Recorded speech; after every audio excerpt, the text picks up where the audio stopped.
Welcome, everyone, to another edition of CPG Insiders. I'm your host, Mark Young. I'm going to do a little bit of a monologue today. I want to talk about a concept.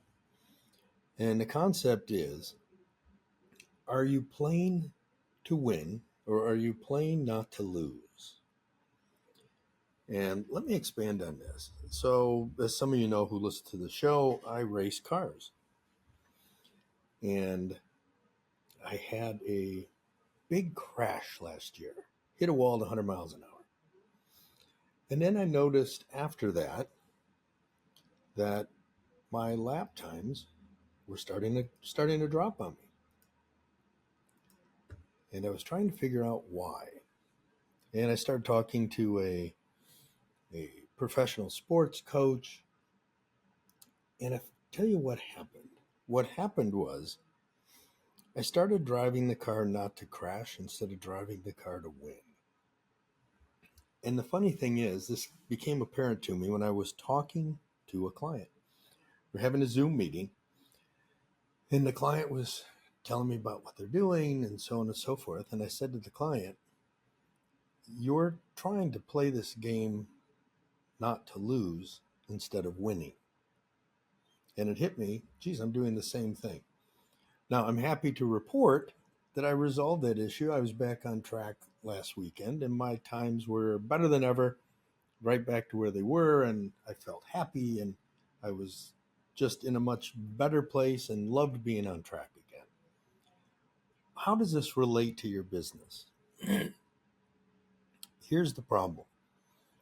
In the world of CPG, in the world of consumer packaged goods, once we make the jump from Amazon and we make that jump to brick and mortar, the idea of playing not to lose is pretty much the guaranteed route to lose. And here's the reason. Let me give you an example. When you're first getting into retail, you might just get your first account.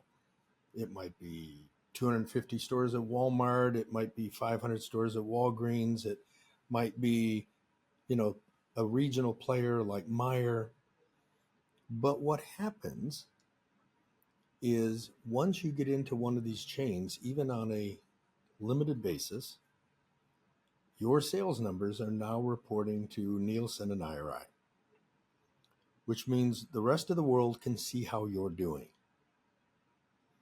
So you have a risk. You're in 250 stores, clearly not enough stores to make advertising profitable.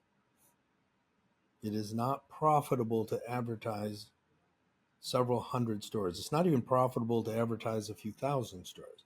You need a lot of distribution to make advertising really pay. But the problem you have is that everyone else can now see your numbers. And if your numbers don't reach at least minimum turn rates for each of those stores, they're not bringing you in. And you have the second risk, and that is, let's say you have that 250 store test at CVS. If those 250 stores fail, they're not going to put you chain wide. They're going to cut you out. They're going to drop you. So what happens with younger brands is they get their 250 stores or their 500 stores, and they assume that getting on the shelf will resolve the problem. I'm on the shelf in 250 Meijer stores, people will start buying the product. No, they're not. A Walmart superstore, a Meijer superstore has 148,000 SKUs. I'm not walking around a store with 148,000 items reading all the packages. And even if I go to the category that you're in, there is a concept which is called the final three. It's the final 3 feet. I'm standing at the shelf. I'm 3 feet away. I'm looking at the sea of choices. Let's say I'm in the hair care and I'm looking at shampoo. I'm looking over probably 12 feet of shelf space with probably 200 choices. I'm not reading the labels on the products I don't recognize. My brain defaults to the familiar. What is sitting on the shelf that for some reason I know? Doesn't mean that I consciously think about it. It doesn't mean I've used it before. It means someone has hit me with an ad, a digital ad, a TV commercial, a billboard, something where it's like, oh, my unconscious mind goes, oh, I've seen that one. Now I'll read the label. But if you as the brand don't do something to first build that familiarity, it isn't going to happen.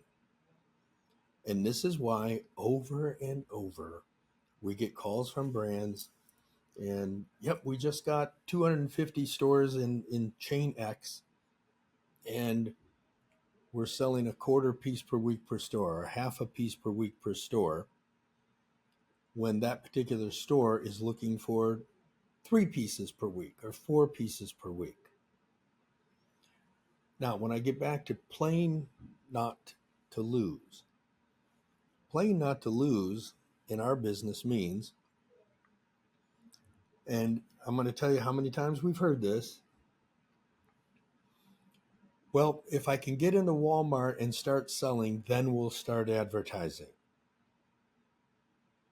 Okay? Doesn't work that way. Because if you get into Walmart and you're not already advertising, you're not selling anything. So you can't say, well, we'll fund it out of future sales.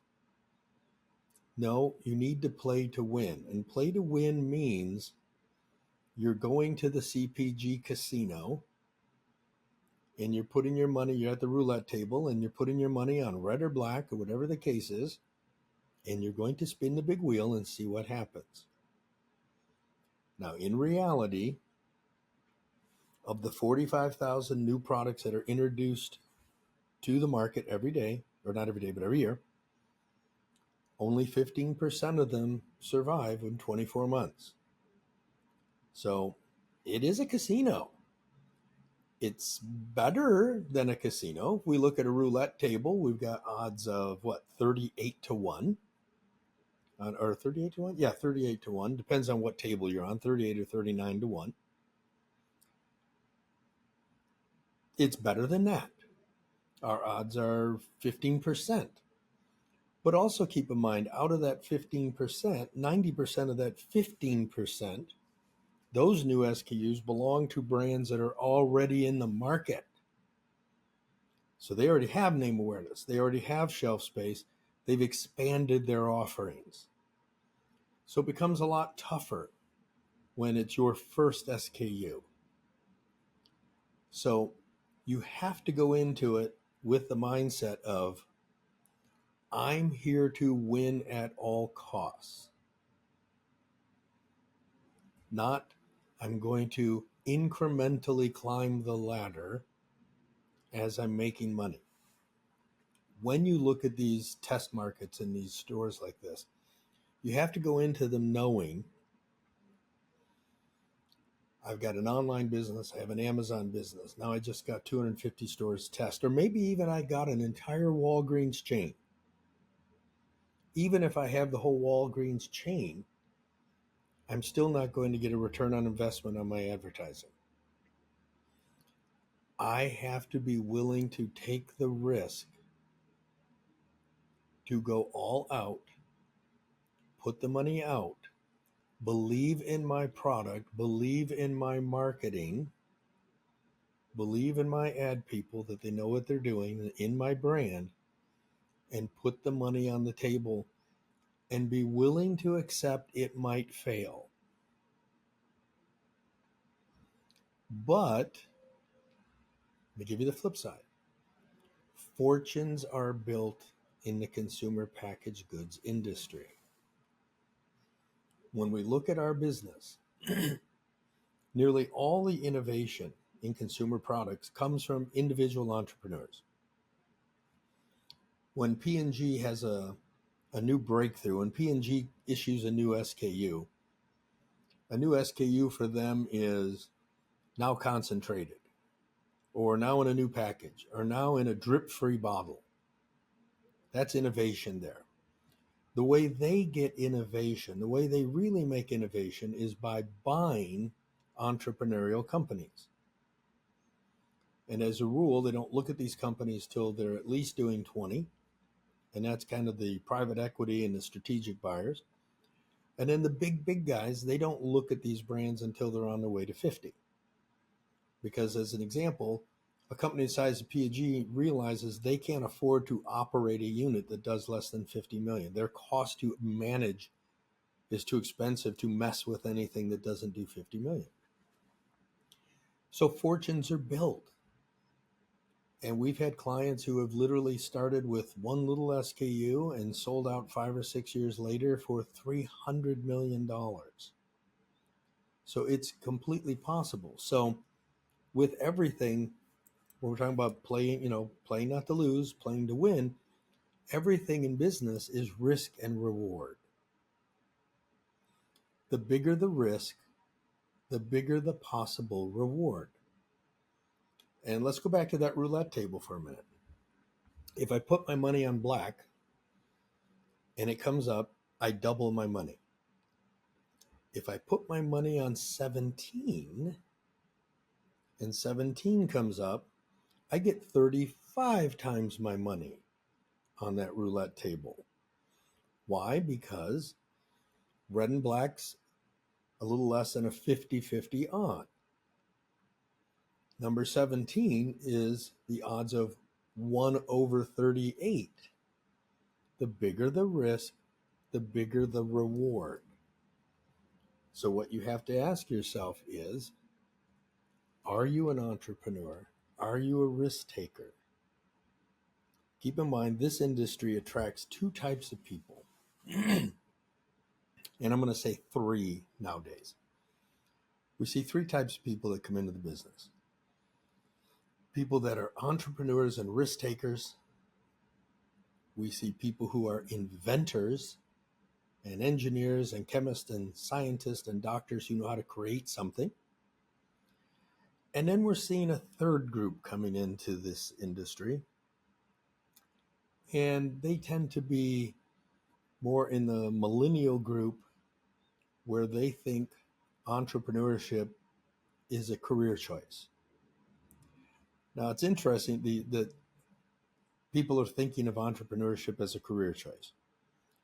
And you've got colleges that are now teaching entrepreneurship, and you hear presidential candidates now talking about how they're going to give tax credits so that we increase entrepreneurship. Here's the reality. Entrepreneurship is not a career choice.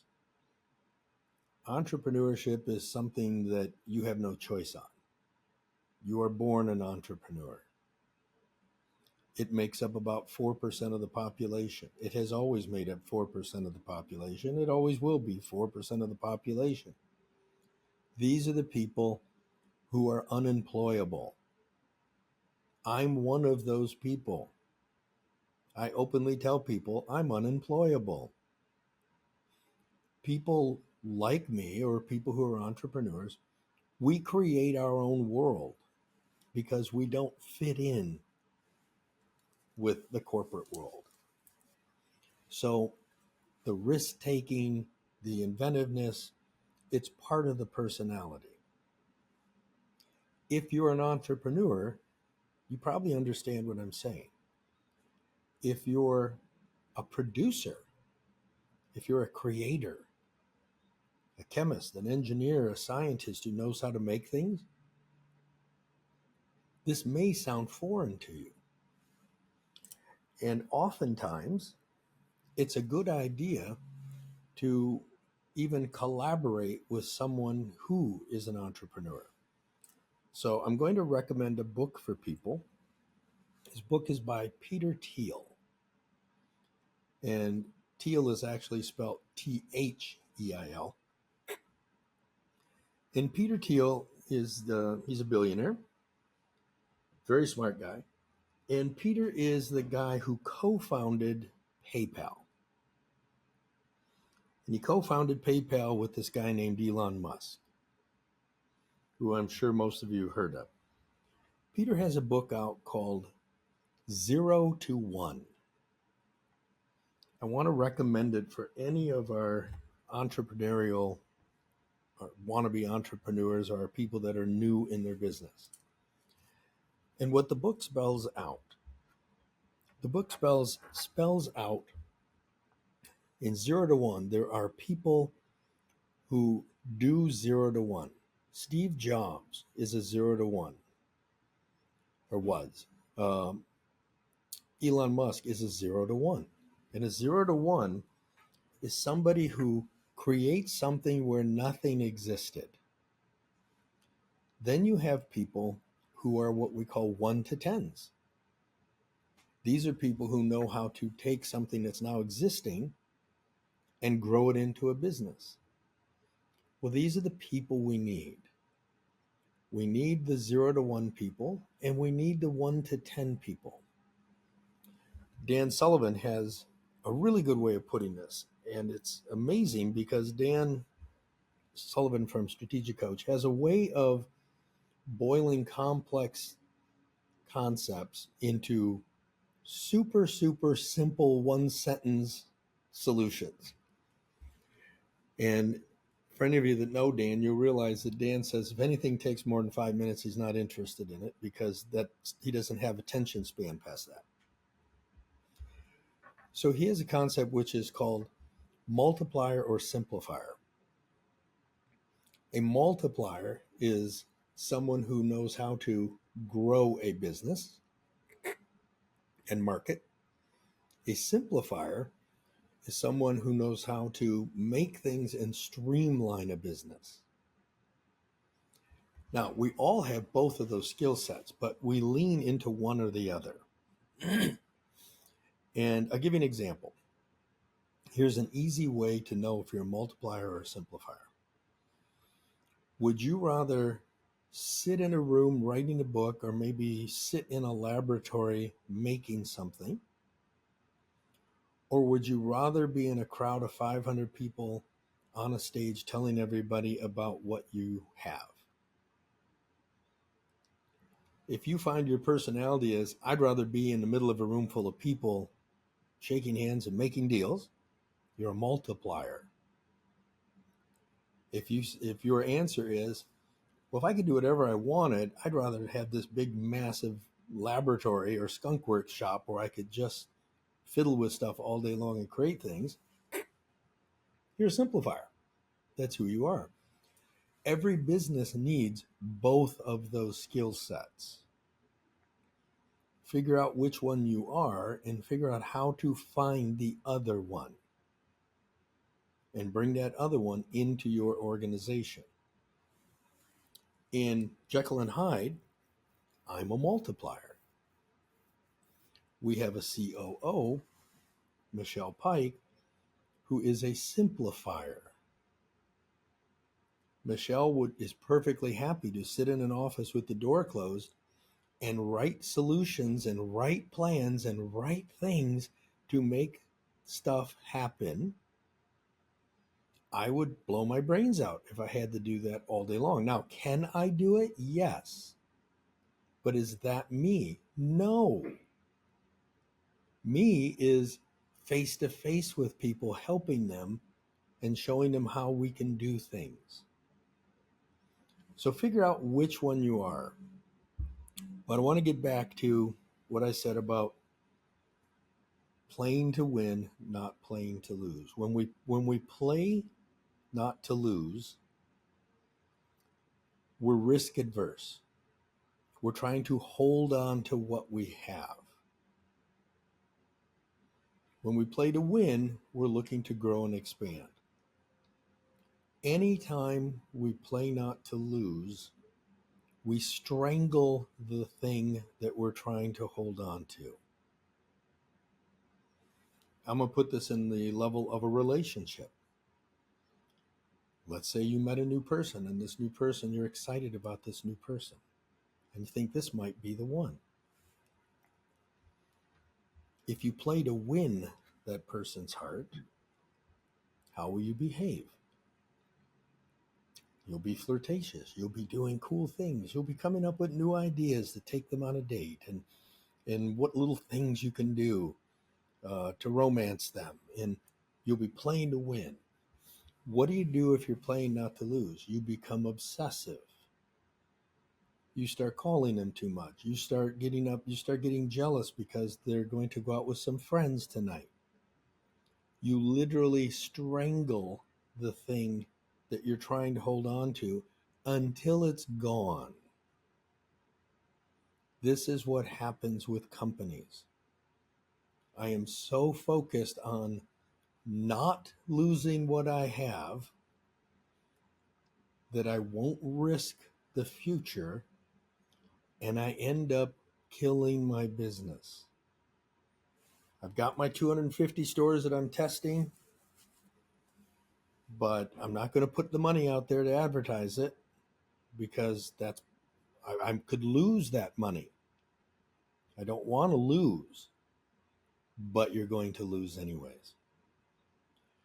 And when we think about that test, that 250, 500 store test, whatever the case is, let's say you have a product that, just for conversation's sake, you have a product that sells for $10 and you get 500 Walmart stores. And Walmart expects you to do at least $40 a week per store. And if you don't do $40 per week per store, Walmart's going to get rid of you, because Walmart's in the business of selling real estate by the square inch. Think about being a landlord that rents inches. So they're going to look and say, well, we're not getting this $40 per week per store production.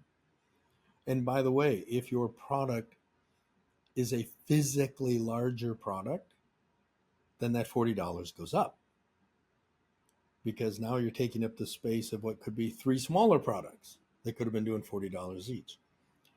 So you've got this $10 item. You need to sell 4 pieces per week. You're in 500 stores. Here's the reality. Because of inefficiency, because you're only in this 250, these 500 stores, all the advertising medium that's available to you is going to be grossly inefficient. You're going to have to do a lot of addressable advertising, CTV, OTT, digital marketing, Meta, these kind of platforms, where the CPM is going to be very high because you're targeting a very exact group of people. So you might be spending $60, $70, $80 to talk to 1,000 people to get them to buy that product. When you're national, when you're coast to coast, let's say we put you on Sirius XM radio, which covers the whole country. Now we're paying $1 to talk to 1,000 people. So look at the gap. I'm paying $60 to $80 to tell 1,000 people I exist digitally. Or if I was national, I could spend $1 and tell 1,000 people I exist. So the math is against you. The math is working against you. So quite honestly, that $10 item that you need to sell 4 of, and let's say you're currently selling 1. You got on the shelf and you are selling 1, but you need to sell 4. Chances are, in a best environment, you might break even. You will spend everything that you bring in. But more likely on day 1, you will spend more than you are bringing in. But now we have to get back to the concept of playing to win. What we are doing here is we're doing 2 things. One, we need a proof of concept. We need to show the world that we belong in mass retail shelves. So, yes, we're overspending because we have to prove we belong. Number two, you need to prove you belong. Because until you do this, you don't even know if America is going to buy your product. Again, remember, 85% don't make it. So you need to prove the concept. The third thing is you need to think in longer terms. So take your focus off. You mean I spent $80,000 this month and we only sold $80,000? That's a bad business model. Long term, it's a terrible business model. Short term, it could be a great business model because one, we're proving we belong so that that chain will take us chain wide and other chains will see the IRI numbers and say yes to us. But also, what is the lifetime customer value of your brand? Do you have a product that people will buy one of and never come back for the rest of their life? Or do you have a product that has a replenishment cycle? And if it has a replenishment cycle, how often can you get them this year to come back and buy?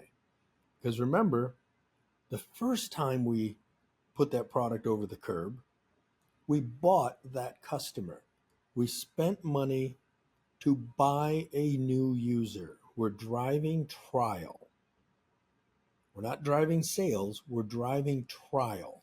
No one knows who you are. We have to get people to take your product home and try it. Now, is your product a winner? Is your product great? Is your product going to deliver what you promised? Are people going to come back and buy it again? Because when they come back and buy it again, you don't have to pay, you don't have to buy that customer this time. You already bought that customer. So now when they come back, you have an increase. So when we look at our media, let's say we needed to sell those 4 pieces per store and we spent whatever, $40 a store to sell 4 pieces. Just use round math. If you have a 1-month replenishment cycle and people like your product, well, guess what? Next month, you're going to be selling 4.5 pieces per store or 5 pieces per store because you get the same outcome and people are coming back. And now you know you have a product that's working. And now you know you have a product where people will buy more than one of them. The last thing I will leave you with is when you're spending all that money to drive business to these stores, also keep in mind you still have your website and you still have Amazon. So all the money that you spend trying to lift that one chain or that test market will still lift your numbers on your website and lift your numbers at Amazon. So there is some additional business that you'll pick up outside of that brick and mortar. And it's interesting because when we're forced to do these tests, these small groups of stores, digital media tends to be, we have to heavily depend on digital media. Digital media tends to drive digital sales easier than it drives brick and mortar sales. Because I'm looking at your ad, I'm on my phone, I can click it and get it from Amazon by tonight at 8 o'clock with one click. So I don't necessarily need to go to the store to get it. So we will always pick up that digital business that will help us offset the cost. Final thing I'm going to leave you with, I'm going to go back to that racing analogy. When I had that crash and I was back on track, I can tell you my first couple times on track after it, my head was in the wrong place. I was looking at all the traffic around me. I was looking at the cars that were next to me. I was worried about who was going to crash into me. I was trying to avoid getting hit by other cars. My heart rate was much higher than it usually is. I wasn't having a good time. Now when I was back on the track last week, I was having a blast. My heart rate was calmed down. I was just having a great time.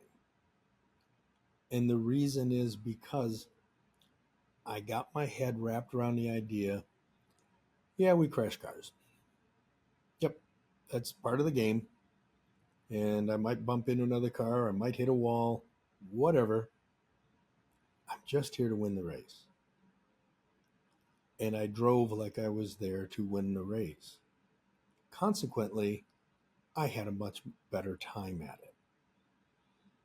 What I'm trying to tell you is you will have a better entrepreneurial experience and a more enjoyable life when you embrace that concept. We have two ways to look at this. We can look at our business as a slot machine or a vending machine. So the vending machine, we put $2 in and we press D11 and the Cool Ranch Doritos come out. And notwithstanding the vending machine is broken, it's a pretty safe bet if we press D11 and that's Cool Ranch Doritos, the Doritos are going to come out and fall down in the shelf and we're going to get a bag of Doritos. Now let's go to the slot machine. And we put $1 in the slot machine. Well, the slot machine has a big sign on top that says current jackpot $324,000. And I put the dollar in and I might get $324,000. Or I might just put $1 in and I just gave them $1. Okay. Here's what I want you to think of. When you put your $2 in or your dollar in the vending machine waiting for your Doritos, is there any excitement? Do you press the button saying, will I get the Doritos? What will the Doritos taste like? Oh, I wonder if the Doritos will come out. I wonder if I'll get 10 Doritos. What if I get every Dorito in the world when I put this $2 in here? Nope. It's boring as hell. You put in $2, you press D11 and you wait for the little squirrely thing to go around and the chips to fall out. Now, what does it feel like when you put $1 in the slot machine? It's anticipation. Watch the wheels turn. Is it going to come up? Am I going to see 3 cherries line up here and I'm going to get $100? Or is it going to eat it? There's a reason people go to casinos and feed money into slot machines all night. And they're not standing in front of the vending machine buying Doritos all night. Think about it. Why is there no lineup at the vending machine of the same person just putting dollar after dollar after dollar to get the next bag of Doritos? There's no fun in it. There's no excitement there. There's no fun. I'm going to put in $1. I'm going to get a freaking bag of Doritos. We need to accept that entrepreneurial businesses, new businesses especially, are the slot machine. We're going to put the money in. We're going to pull the lever. We're going to watch all the wheels spin. And we're going to see what comes up. And if nothing came up, we're going to put another $1 in. And we're going to put another $1 in. And we're going to keep doing that until A, we hit the prize, or B, we decide, yeah, this is a bad slot machine and no one's ever going to win any money here. That means you've got a product in that 85 percentile that failed. But you have to understand this is the life you are signing on for. If your idea of being an entrepreneur and launching a product is this is going to be safe and I'm not going to take any risks and I'm not going to be betting the farm on this, you're in the wrong business. My very first product.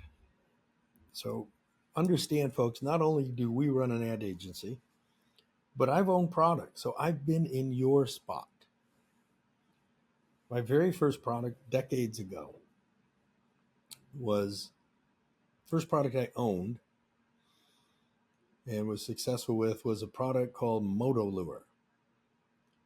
And Moto Lure was a motorized fishing lure that Chuck Woolery and I did together. I actually drained our 401k, took a loan against our entire 401k, and took a mortgage against our house. And I took all of that money and I sent it to some company in China that I'd never heard of.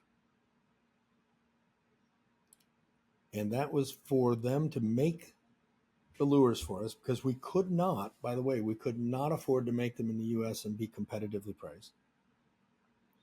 So we had to go to China and deal with people we never met. And then we had to ship all of those lures. In this particular case, we shipped them to QVC. Now, QVC told us straight up, no one on QVC has ever been successful selling products for men. QVC is a woman's world where women shop for themselves. And there was the possibility that women might buy some Christmas presents in the fourth quarter for other people. So we convinced QVC to give us 8 minutes on QVC. And we had a secret weapon because our secret weapon was this was Chuck Woolery's fishing lure, and Chuck Woolery would be appearing on QVC. And this is, 20, 30 years ago, Chuck Woolery was a big deal and people loved him and women really loved Chuck. And QVC agreed to it. Then they gave us our airtime. And the airtime they gave us was election night at 7 p.m. So here we are. It's November. It's election night. Now, what are people watching on election night? Are they watching QVC on election night? So they gave us QVC election night, 7 p.m. And they told us, we think you're going to fail, but because you have a nice celebrity like Chuck Woolery, we're going to let you try it. Now, what was happening there? One, I believed in the product. Two, I believed in the marketing, which in this case was Chuck Woolery is a dear friend of mine. I understand what Chuck's capable of. I know that when I put Chuck on TV, he can sell a product. We went on that show. We got our 8 minutes. We sold out. I mean, we literally went to zero where they stopped us in the 6th or 7th minute to tell the audience there was no more left. So by the way, if any of you that watch QVC, when you see that countdown when it tells you how many items are left, it's legit. And when it gets to zero, they stop taking orders because they don't want people buying products that they can't ship. So that is very legit. We sold it out. Now, we were downstairs in the green room outside the studios, and vice president and the buyer came running into the green room. They were high-fiving each other, telling each other how smart they both were for bringing the product in. Chuck and I are kind of looking at each other like, I thought they said that we were going to fail and they didn't think we could do this. But okay. So we kind of sat there and let them high-five each other. Then the buyer came over to me and said, can you meet me tomorrow morning? And I'm like, well, I've actually got a flight out at 8 a.m. She goes, well, if you meet me at 10 a.m., I'll give you an order for $5 million. And then I'm like, I could probably get a different flight. I could probably work this out. So, and Chuck and I proceeded to sell millions of dollars on QVC with multiple products because we kept making new products, and we did millions of dollars. And I will tell you this, from that day on, I never had to mortgage my house, and I put the money back in the 401k, and I've never had to touch that again. Because after having those successes, guess what happened? Banks wanted to loan me money now because all of a sudden I had a proof of concept. I was able to prove I belonged here, that my product belonged here. This is what you have to do. Doesn't have to be QVC. QVC is not what QVC was 30 years ago. QVC has much been set aside by Amazon today. But you have to prove you belong, and you don't prove you belong by taking small, cautious steps. You prove you belong by big, bold actions. Being an entrepreneur is doing a high wire act with no net. You fall off the wire, you're going to hit the ground. But if you pull it off, the entire audience is going to be there clapping for you. Well, that's it. That's all I wanted to tell people today. Hope you don't mind me ranting and raving to you folks. I only say all this stuff for you because I want you to succeed. I deal with entrepreneurs every day of my life. And this is a conversation I've had over and over. So it's a conversation I'm having right now to maybe save you from having this conversation with me in person, to be honest with you, and maybe getting you to understand what you're up against. Big actions get big results. Playing not to lose is pretty much a guarantee to lose. So I guess the way to say it is, when you play to win, if you play to win, there's no guarantee you will win. If you play not to lose, it's pretty guaranteed you will lose.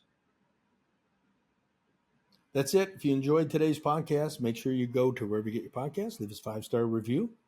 If you don't subscribe to the podcast, there's a little subscribe button there where you get it. Click the subscribe button, and then you'll always get every episode. You'll get notified, and then you'll have it. And I believe we're available on YouTube now, too. So you can always watch the podcast on YouTube. That's it for today. We'll see you on the next episode of CPG Insiders. If you're looking to greatly increase sales on your CPG product, don't hesitate to contact us at Jekyll & Hyde Advertising and Marketing. By the way, the only advertising agency with a guaranteed result. Just go to jekyllhydeagency.com or feel free to give us a call at 800-500-4210.